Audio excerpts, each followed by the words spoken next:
The high seas are the wild west of the world's oceans. Pretty much everything 200 or more miles offshore belongs to no single country.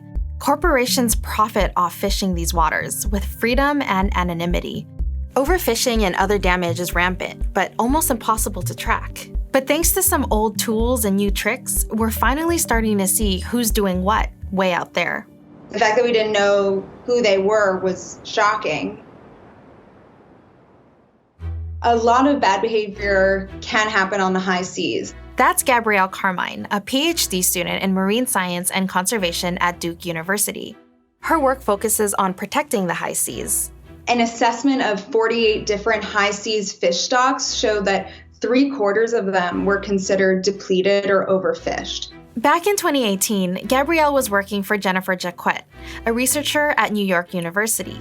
Jennifer co-authored a study in 2018 showing that global seafood production actually relies very little on the high seas. Most of the seafood sourced there ends up in high-end luxury markets. Think of premium fish like Chilean sea bass and bluefin tuna.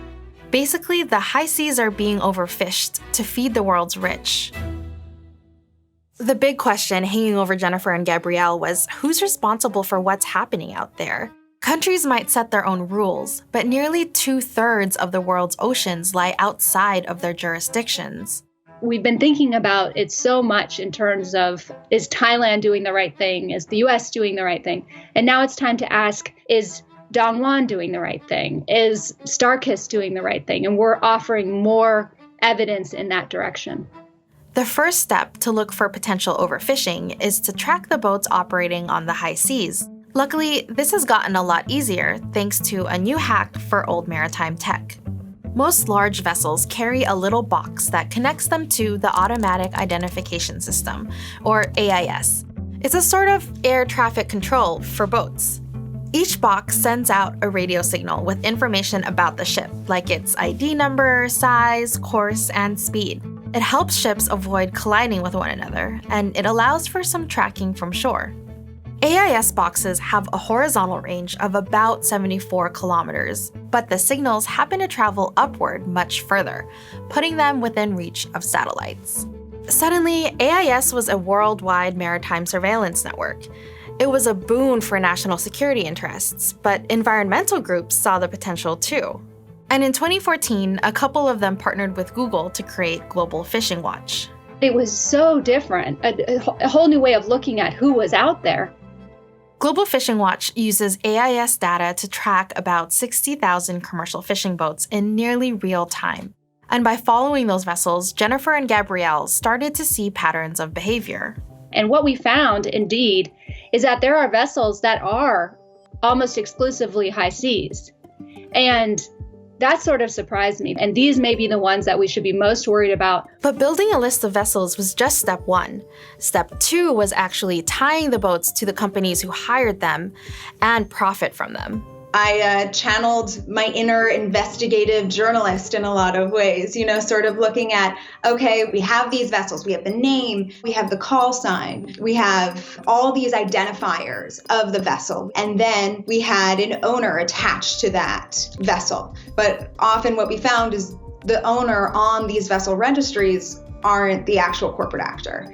And connecting an owner to a corporate actor was sort of looking to see, okay, this is a shell company. This is not a real company. And then if we found who the parent company was, that was when we looked into, okay, does that parent company have a parent company? Are there sister companies? Are there subsidiaries? You're looking for little puzzle pieces throughout this entire process. The process was grueling, but they got results.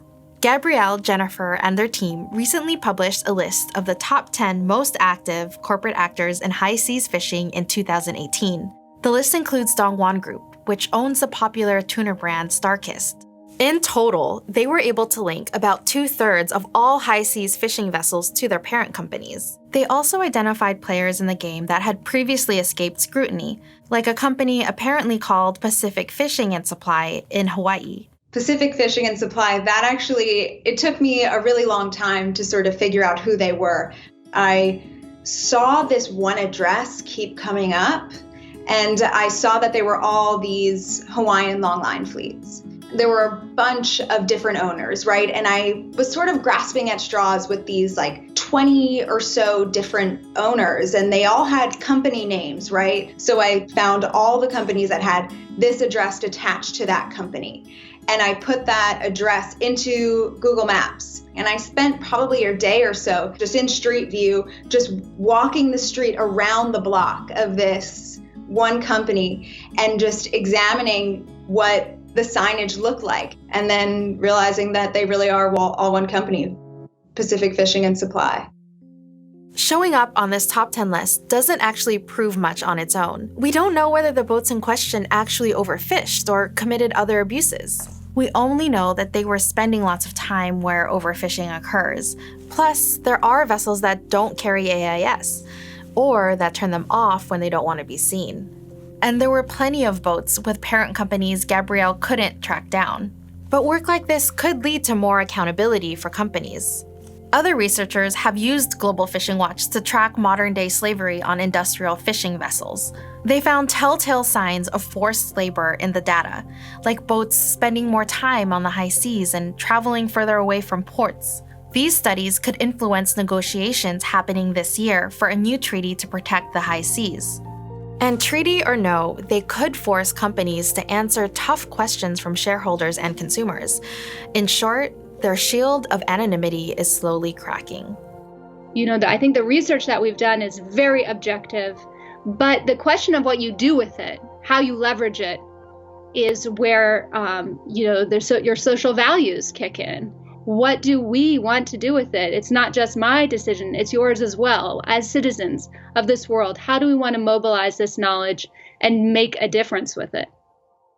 Thank you to Lexus for their support. Be sure to check out the new 2021 Lexus IS by going to lexus.com/IS. Their campaign is about going all in on your passion and getting a greater reward, which is why they sponsored this series on researchers and innovators. They don't influence our editorial, but they do help make videos like this viable. So thanks again to them, and thank you for watching.